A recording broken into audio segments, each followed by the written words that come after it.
ప్రార్థన చేద్దాం.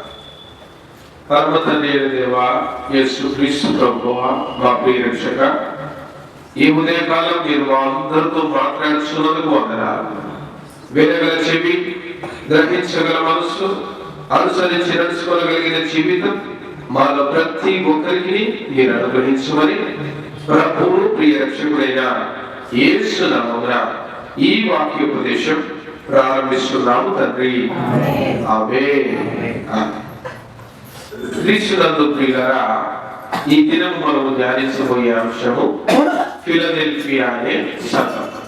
ప్రకటన గ్రంథంలో పత్మసు ద్వీపంలో మరి యోహాను భక్తునికి యేసు ప్రభు దర్శనమిచ్చి ఆసియాలో ఉన్న 7 సంఘాలకు, సార్వత్రిక సంఘాలకు లేఖ రాయిస్తూ ఉన్నాడు. 7 సంఘాల్లో గత 5 నెలల్లో 5 సంఘాల గురించి మనం ధ్యానించాం. ఈ జనవరి నెలలో మనం ఫిలదెల్ఫియా అనే సంఘం 6వ సంఘం గురించి ధ్యానిస్తున్నాం. మరి ఫిలదెల్ఫియా సంఘం గురించి సాక్ష్యం ఏ రీతిగా చెప్పబడింది అంటే, ఏమాత్రము కూడా నేరము మోపబడని సంఘం. ఒక్కొక్క సంఘంతో మాట్లాడినప్పుడు కొన్ని నేరాలు మోపాడు దేవుడు. ఎఫెసీ సంఘంతో మాట్లాడినప్పుడు మొదట ఉన్న ప్రేమను నీవు మరచితివి కదండి. అలా స్కుర్మాలో ఉన్న సంఘంతో మాట్లాడినప్పుడు సంఘంలో ఉన్న పరిస్థితుల్ని బట్టి ఆయన ప్రశంసిస్తూనే మరి సంఘంలో ఉన్న లోపాలను కూడా ఎత్తి చూపుతూ మీరు మారు మనస్సు పొందండి అని గద్దిస్తూ సంఘాలను సరిచేస్తూ వచ్చారు. ఈ ఫిలదెల్ఫియా అనే సంఘంలో గురించి మనం ధ్యానిస్తే 7వ వచనం నుంచి 13వ వచనం వరకు ఈ 3వ అధ్యాయంలో పూర్తిగా ఫిలదెల్ఫియా అనే సంఘం గురించి రాయబడుతుంది. ఈ ఫిలదెల్ఫియా అనే సంఘం గురించి ఆశ్చర్యకరమైన విషయం ఏంటంటే, అసలు ఒక్క నేరం కూడా దాని మీద మోపబడలేదు. ఎంత ఆశ్చర్యం కదా.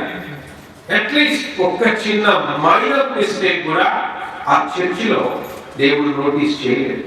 అంత యథార్థంగా ఆ సంఘం దేవుడి కోసం నిలబడ్డది. 7 సంఘాల్లో 6 సంఘాలలో కూడా లోపాలు ఉన్నాయి, కానీ ఈ ఫిలదెల్ఫియా అనే సంఘంలో మాత్రం అట్లీస్ట్ ఒక్కటంటే ఒక్క లోపం కూడా. అందుకే నేటి క్రైస్తవ సమాజానికి ఫిలదెల్ఫియా ఒక మాదిరి సంఘం. హల్లెలూయా.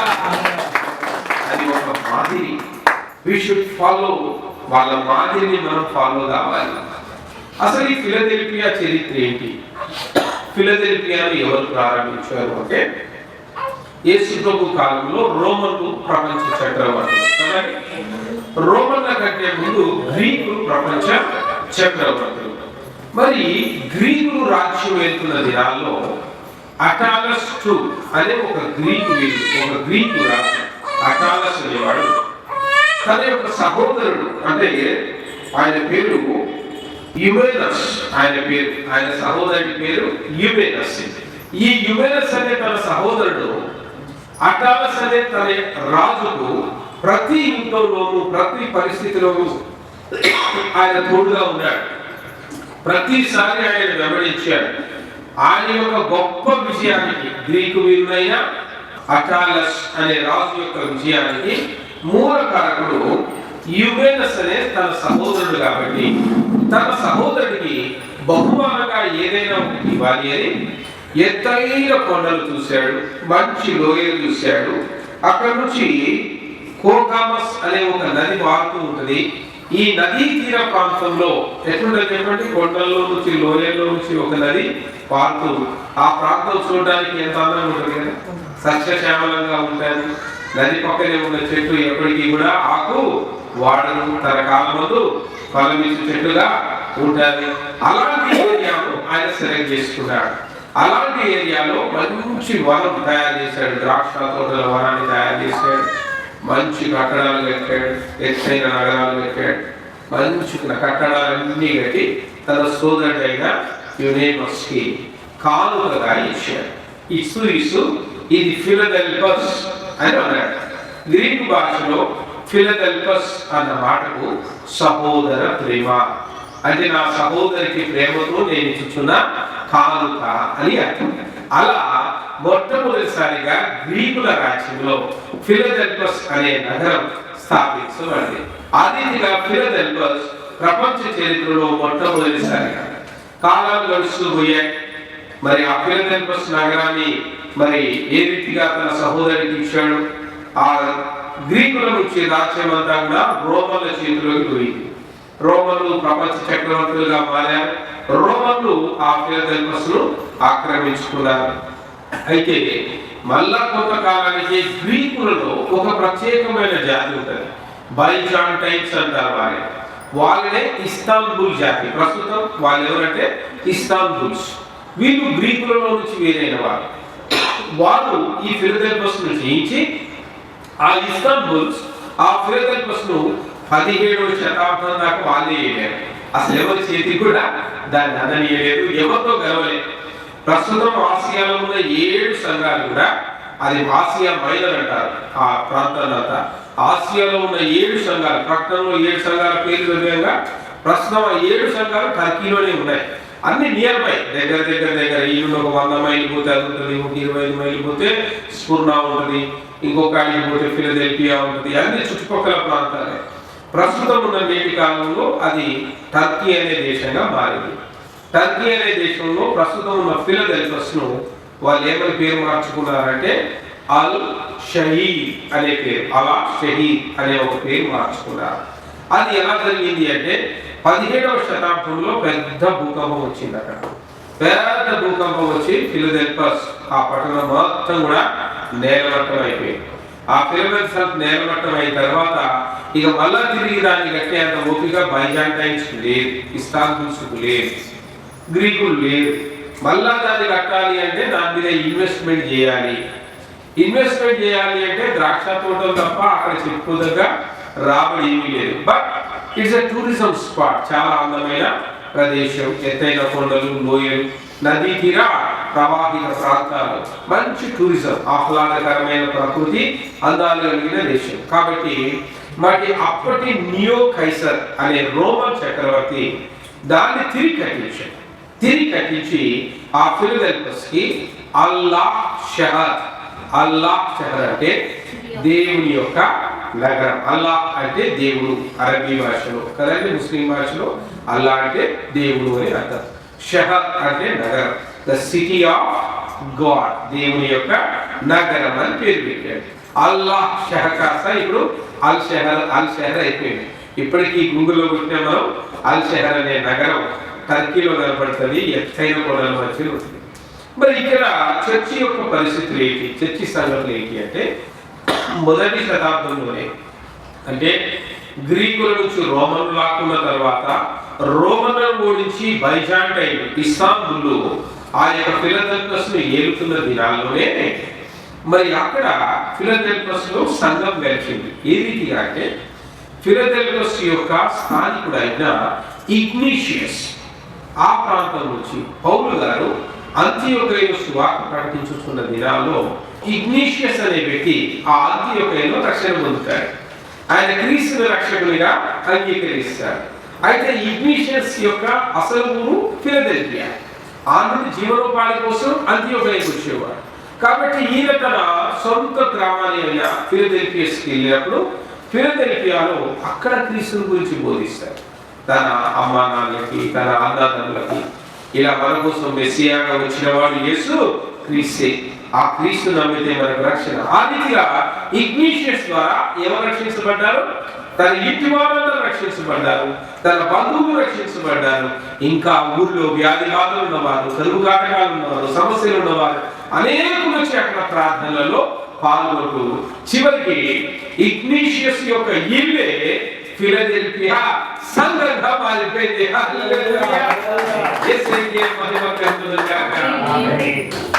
ఈ రీతిగా ఫిలదెల్ఫియా అనే సంఘం ప్రారంభించబడ్డది పౌలు గారి ద్వారా. ఇగ్నీషియస్ సువార్త విని ఈ ఇగ్నీషియస్ ఫిలదెల్ఫియా సంఘానికి నాయకుడిగా మారాడు. తన ఊళ్ళో తన ఇంట్లో ప్రార్థనలు పెట్టుకుంటూ వచ్చిన వాళ్ళందరికీ కూడా చక్కగా దేవుని వాక్యం బోధిస్తుంది. కాలాలు మారాయి. ఆ తర్వాత ఫిలదెల్ఫియాలో పెద్ద సంఘం స్థాపించబడ్డది. ఫిలదెల్ఫియా సంఘస్థులు ఒక పెద్ద దేవాలయాన్ని కట్టారు. 17వ శతాబ్దంలో ఆ యొక్క భూకంపం ద్వారా పట్టణమంతా నేలమట్టమైన ఈ చర్చి పైకప్పు కింద పడ్డ, ఈ స్తంభాలు మాత్రం నేటికి చెక్కు జరగకుండా అన్నీ ఉన్నాయి. ఈరోజు ఎవరైనా టూరిజంలో ఫిలదెల్ఫియాకి వెళ్తే ఆ ప్రాచీన ఫిలదెల్ఫియా అల్షెహర్ నుంచి ఆ పాత ఫిలదెల్ఫియా తీసుకెళ్తారట, టూరిజాన్ని చూపిస్తారట. ఇక చూడండి 17వ శతాబ్దంలో చెక్కు జరగని స్తంభాలు ఇవే, 5 స్తంభాలు ఇంకా అట్లే నిలబడి ఉన్నాయట. అవి ఇప్పటికీ గూగుల్లో కూడా మనం చూడవచ్చు.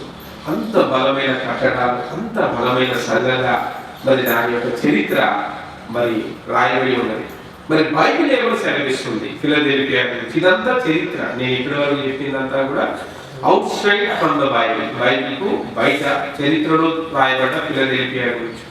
ఫిలదెల్ఫియా గురించి బైబిల్ ఏమో సెలవిస్తుంది అంటే చూడండి 7వ వచనంలో, ఫిలదెల్ఫియా ఉన్న సంఘపు దూతకు ఇలాగు రాయుము, దావీదు కాలము చెవి కలిగి ఎవడును వేయలేకుండా ఎవడును తీయలేకుండా వేయువాడైన సత్య స్వరూపియగు పరిశుద్ధుడు. హల్లెలూయా.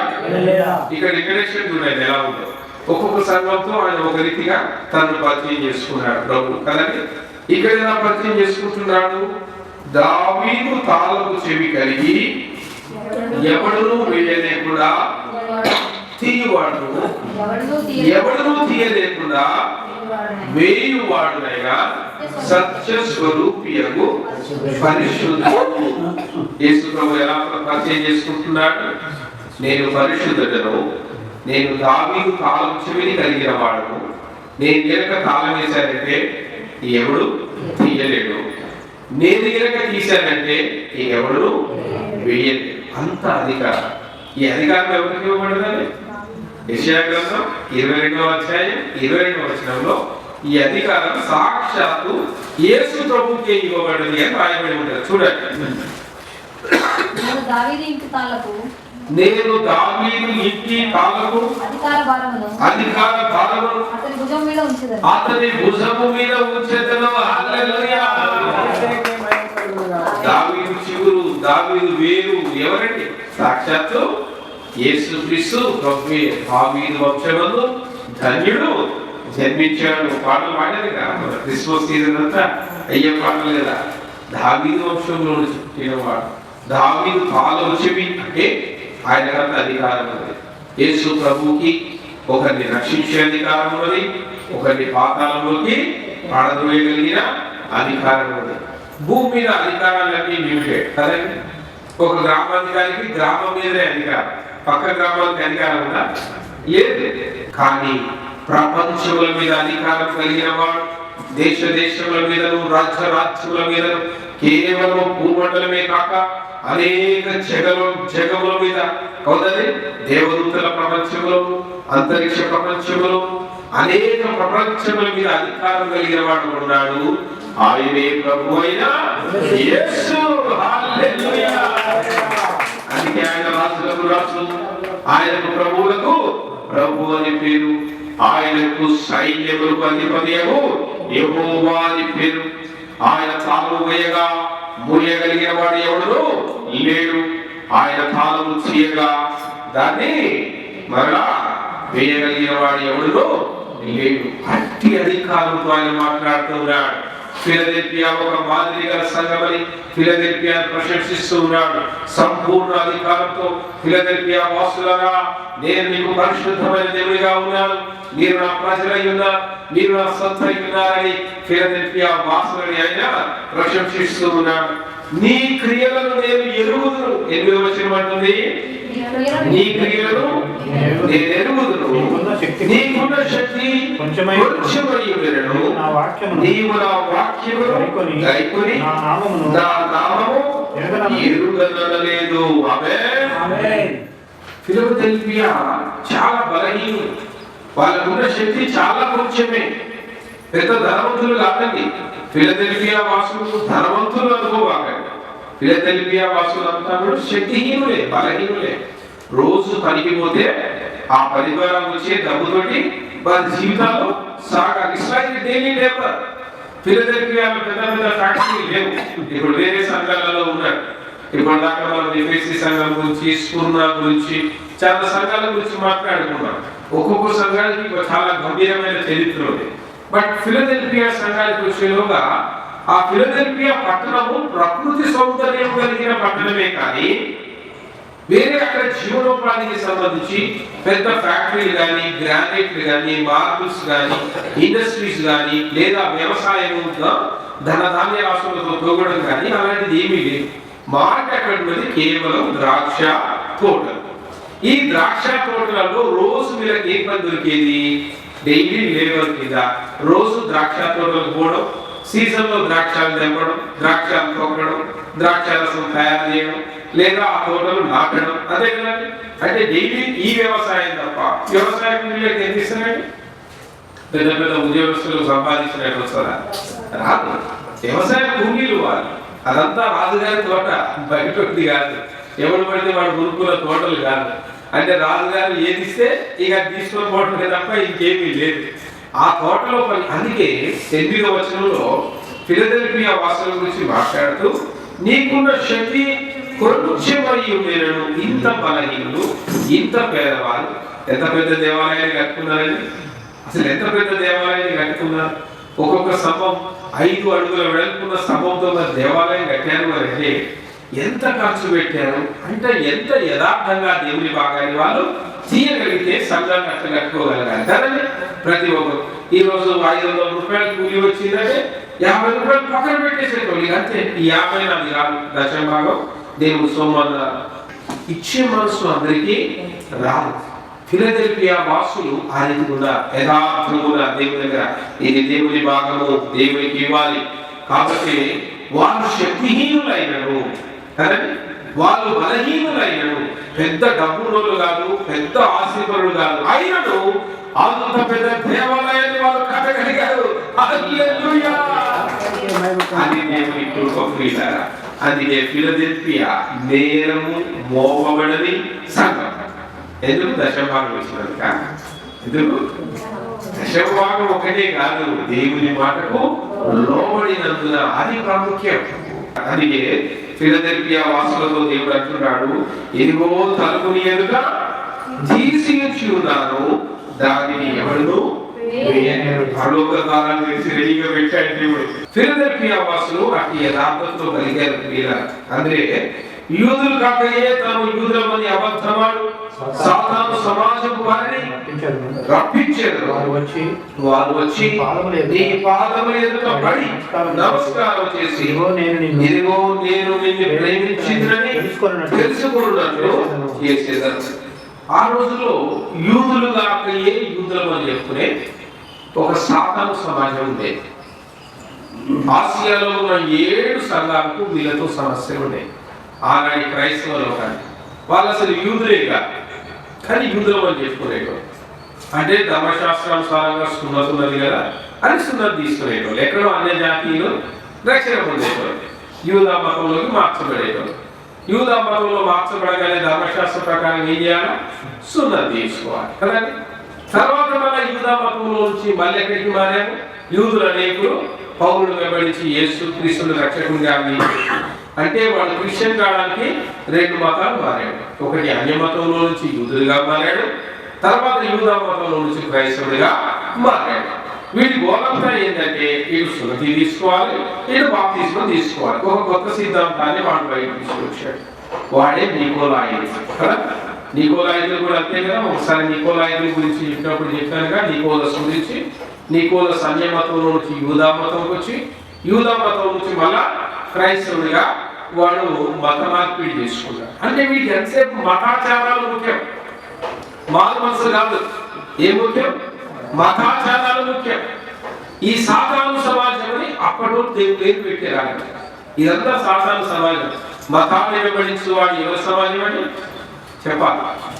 మతాన్ని వెంబడించు వాడు ఎవరి సమాజం?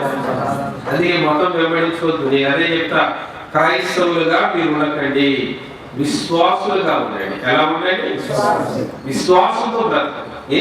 క్రైస్తవుడు అయిపోయింది, హిందూ అయిపోయింది, ముస్లిం అయిపోయింది, దేవుని దగ్గర భేదం ఉందండి? ఏ భేదం లేదు. గ్రీసు దేశస్తులని, యూదులని, అన్యులని ఏ భేదం లేదు. అందరి మీద క్రీస్తు యొక్క కృప సమృద్ధిగా ఉంది. హల్లెలూయా. యేసుకే మహిమ కలుగును గాక. అందరి మీద ఆయన కృప ఉన్నది ప్రియులారా. క్రైస్తవుల మీద అనుకుంటే పప్పులో కాలేసినట్టే, పరలోకం క్రైస్తవులకి అనుకుంటే పప్పులో కాలేసినట్టే. క్రైస్తవ్యం కూడా ఒక మతంగా స్థాపించుకున్నారు, ఒక మతంగా పేరు పెట్టుకున్నారు. దాంట్లో కొన్ని రూల్స్ పెట్టుకున్నారు, కొన్ని రెగ్యులేషన్స్ పెట్టుకున్నారు. అందరూ గుడి గోపురాలు కట్టుకున్నట్టే ఒక చర్చి కట్టుకున్నారు, గుడిలో హుండీ పెట్టినట్టే చర్చిలో ఒక హుండీ పెట్టారు. అంటే ఒక ఇన్కమ్ సోర్స్ గా, ఒక బిజినెస్ గా దీన్ని మార్చారు. కాబట్టి మతంలోకి వెళ్ళావా, మతాచారంలోకి వెళ్ళావా, నేను ఒక బిజినెస్ మ్యాన్ గా మారిపోతా. కాబట్టి మార్గమై ఉన్న క్రీస్తుని వెంబడించాలి. ఎలా వెంబడించాలి? మతాలకు, మతాచారాలకు. పాపం పండగ చేయకపోతే ఎట్టరా, ఈ మాటలు ఉండదు. ఏమైతే పండగ చేయకపోతే క్రీస్తు ఉన్న ఇంటిలో రోజు పండుగ, రోజు పండుగ. అంతకైతే ఇద్దరు ఆదివారం ఆరాధన కాకపోతే తప్పు కదా. ఇట్లా మాట్లాడాలి. మతాచారం ఉన్నాడు అనమాట. ఇప్పుడు ఏం కష్టం ఉందన్న చర్చికి పోతాడు. మతస్థుడు ఏమంటాడు? కష్టం వచ్చినాడే చర్చికి పోతాడు. అదే కదా. ఫెయిల్ అయ్యాడు పరీక్షలో, ఎందుకు చర్చికి పోయింది ఫెయిల్ అయిన దానికి. మతస్థుల యొక్క మాట అంటే మీరు మాత్రమే దేవుని కానుకలు పొందాలి, కీడు మాత్రం వెంటనే దేవుని మీద నిందేయాలి. ఓరి దేవుడా, దేవుని ఓరి చేయాలి. అంతేనా? మతస్థుల యొక్క మాటలు అట్లుంటాయి. అందుకే సాధుగానైనా మా నాన్నైనా ఈరోజు నేనైనా కష్టపడేది క్రైస్తవ మతం కోసం కానే కాదు. మతం అన్న ఆ చెడు మీకు ఏమాత్రం సోకుతుంది, మార్గమైన యేసు మాత్రమే వెంబడించాలి అని. యేసే మార్గం, సత్యం, జీవం. ఆ మార్గంలోనే ఉండాలని మేము ప్రయాసపడుతున్నాం. ఆనాటి సాతాను సమాజం వారు ఒక మతాన్ని స్థాపించి ఆ మతంలోనే ఇవన్నీ కూడా అల్లర్లన్నీ దాంట్లోనే. ఈ క్రిస్మస్ క్యారల్స్ అని అల్లర్లు చేస్తారు, క్రిస్మస్ తాత వేషాలు వేసుకొని అల్లర్లు చేస్తూ ఉంటారు. ఈ అల్లర్లన్నీ అవే, దానికి సంబంధించినవి. క్రిస్మస్ చేయండి, క్రీస్తు సువార్తను ప్రకటించాలి. రోడ్ల మీద అర్ధరాత్రి పూట అందరూ నిద్రపోతే వీధుల్లో, సంత వీధుల్లో కేకలు వేసుకుంటా క్యారెల్స్ పేరుతో రాత్రి 12కి 1 గంట క్రిస్మస్ తాత వేషం వేసి డబ్బులు కొట్టుకుంటా, డోర్లు కొట్టుకుంటా క్యారెల్స్ అని తిరుగుతూ ఉంటారు. చాలా చర్చి వారు ఎంత అసహ్యమని ఎవరు నిద్రపోతా. ఇక డీజే పెట్టినోడికి నీకు ఏం తేడా వచ్చింది? వాడు డీజే పెట్టుకు తిరిగాడు, నీవు అందరు పడుకున్న వాళ్ళని లేపి రోడ్ల మీద తిరుగుతూ ఉన్నావు. అది మతాచారం ఉందంటే బైబిల్లో ఎక్కడైనా ఉందా? ఎక్కడ ఒక్క దగ్గర కూడా లేదు. ఇతరులకు హానికరంగా, ఆటంకంగా మనం ఎప్పుడు కూడా మారకూడదు. మన ప్రవర్తన మారకూడదు, మన విధానాలు మారకూడదు. ఆ రీతిగా పగలు చేయండి. పగలు లేదంటే పగలు రాత్రి అయిపోయిందంటే నిద్రపోరాడు. హార్ట్ పేషెంట్ ఉంటారు, గర్భిణీ స్త్రీలు ఉంటారు, బాల్యతరాలు ఉంటారు, సరి పిల్లలు ఉంటారు. ఆ అందరులకు నిద్ర లేచేదంటే మా పడుకుంటారు చిన్నపిల్లలు, సరి పిల్లలు. ఎంత కష్టం. ఇవన్నీ మతాచారాలు, ఏమైనా చర్యలు. నికోలాయితల క్రియలు బైబిల్ వర్ణించింది. నికోలాయితల క్రియ ఇవన్నీ సెయింట్ నికోలస్ అనేవాడు స్థాపించాడు. అందుకే మతాచారాల జోలికి మనం పోకూడదు, మారు మనసుతో జీవించాలి. సాతాను సమాజం వారిని మళ్ళా నేను నడిపిస్తాను. సాతాను సమాజంలో అనేకులట ఫిలదెల్ఫియా వాసులు ఏముందిరా, అంత ఆదివారం ఆదివారం ఆదివారం మీరు పోయారు దేవుని దగ్గరికి, మీ బతుకులు ఏం మారే అట్నే ఉన్నాయిగా. ఇప్పుడు సంవత్సరానికి ఒకసారి క్రిస్మస్ పండగకి, ఈస్టర్ పండగకు మేము వస్తాం, మా బతుకులు ఉన్నట్టే మీ బతుకులు ఉన్నాయి. ఇంకెక్కడ మాత్రం ఎక్కడ మారాలి చెప్పండి పరిస్థితులు? అక్కడ లోకాశీర్వాదం ఏముందండి, 50,000 దొరుకుతుంది. రోగిష్ఠుడు హాస్పిటల్ పోయినా బాగా అవుతాడు. రోగానికి ఏసై ఏముందండి? అవునా? అప్పుల పాలు అయ్యావు. ఏసై దగ్గరకు వచ్చింది, బ్యాంక్ పోయి లోన్ పెడితే డబ్బులు వస్తాయి, ఇంట్లో బంగారం పెట్టినా డబ్బులు వస్తాయి. కాబట్టి ఈ సాక్ష్యాలు పనిచేయండి. రోగం వచ్చింది, దేవుడు బాగా చేశాడు, అప్పులేవి దేవుడు తీర్చాడు, ఇది కాదు సాక్ష్యం. పాపినైన నన్ను దేవుడు వెతికి రక్షించాడు, పరలోకవాసిగా నన్ను మార్చాడు. హల్లెలూయా. ఈ సాక్ష్యాలు చెప్పాలి. దేవుడు కోరేదే. సాతాను సమాజం అంటే మత సంబంధమైన క్రైస్తవ్యం. అక్కడ అలాంటి వాళ్ళందరినీ నీ దగ్గరికి నడిపిస్తానంట. వాడు గాలి చెదరగొట్టు అంటే కష్టం వచ్చిందనుకో, మత క్రైస్తవుడు నిలబడడు. సాతాను సమాజంలో ఏమైతాడు? పడిపోతాడు. విశ్వాసం ఏమైతాడు? నిలబడతాడు. అవునా? ధైర్యంగా నిలబడతాడు. బండ మీద కట్టబడ్డ ఇల్లు వాడి ఇల్లు నిలబడతాడు. మతాచారాన్ని వెంబడించేవాడు ఇసుకలో కట్టబడ్డ ఇల్లు వారు వచ్చాడు, ఓరు వచ్చాడు, అది దాని కొట్టుకు పోయేది. ఆ రీతిగా జరుగుతుంది. అందుకే ఫిలదెల్ఫియా సంఘం గురించి దేవుడు మాట్లాడుతున్నాడు. తిరిగి సాతాను సమాజం వల్లే నీ కాళ్ళ మీద పడి నీకు నమస్కారం చేసే పరిస్థితి, ఆహా నిజంగా నీ భక్తి గొప్పది, మీ ప్రార్థన గొప్పది, మీ దయాదాపన గొప్పది అని హేళన చేసిన నోరే ఇప్పుడు నిన్ను ఏం చేస్తుంది? సాక్ష్యం చెప్తుంది, ప్రశంసిస్తుంది. నిజంగా మీరు గొప్ప, మీరు ఆరాధించే దేవుడు గొప్ప, మీ విశ్వాసం గొప్ప. ఆ రీతిగా నేను మిమ్మల్ని దీవిస్తాను. ఇంకా గొప్ప మాట అక్కడ ఏమని రాయబడి ఉంటుందంటే 11వ వచనంలో, నేను త్వరగా వచ్చుచున్నాను, ఎవడును నీ కిరీటము అపహరింపకుండునట్లు నీకు కలిగిన దానిని పట్టుకొని. ఆమేన్. దేవుడు మనల్ని ఇంతగా అభిషేకించాడు, ఇంతగా ఎన్నుకున్నాడు కదా అని గర్వించాడు. ఎవడునూ మనకున్న ఈ విశ్వాసాన్ని, కిరీటాన్ని అపహరించకుండా నేను నిలుచున్నానని తలంచువాడు పడిపోకుండా తనను తానే గట్టిగా పట్టుకొని భద్రపరచుకోవాలి. దేవుడు మనకి ఇచ్చిన రక్షణ పోగొట్టుకోవాలి, గట్టిగా పట్టుకోవాలి. కాబట్టి రండి మోకరిద్దాం, దేవుడి సన్నిధిలో ప్రార్థన చేద్దాం. తండ్రి దేవా, ఆనాడు ఫిలదెల్ఫియా సంఘాన్ని ఏ రీతిగా ఎన్నుకొని నీవు ఆశీర్వదించావు, ఈ రోజు మాకు ఒక మాదిరి సంఘంగా నిలబెట్టావు. మా జీవితాలు అనేకులకు మాదిరిగా ఉండలాగా ఇంకా మాలో ఉన్న లోపాలు సరిచేసి నీకు సాక్షిగా జీవితం చేయండి అని ప్రార్థన చేస్తున్నాం.